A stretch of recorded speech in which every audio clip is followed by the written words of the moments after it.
तो तू आज पेड़ पे चढ़ के दिखाएगी ना, मैं तेरे को पूरे 500 रुपए दूंगा। 500 रुपए? ठीक है, मैं कर लूंगी।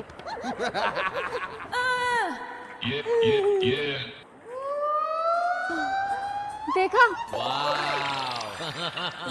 आज भी दिखा देना मैंने चढ़ के। Oh my God! मेरे 500 रुपए रेडी रखना, मैं भी नीचे आ रही हूँ। लाओ मेरे 500 रुपए। बाय। ये देख 500 रुपए। अबे तेरे पास 500 कहाँ से आए? अरे आज फिर से वो दोनों मिले थे। उन्होंने कहा कि फिर से पेड़ पे चढ़ के दिखा तो हम तुझे 500 रुपए देंगे। और तू फिर से चढ़ गई। कल समझाया था तुझे क्यों चढ़वाते बेवकूफ। अगर वो चला के तो मैं भी तो लड़की हूँ ना, मैं भी तो समझदार हूँ। उन्होंने मुझे कहा था ना कि उन्होंने मेरी पैंटी देखने के लिए चढ़वाया था, तो आज मैंने पैंटी नहीं पहनी। 500 रुपए मिल गए, अब करेंगे पार्टी।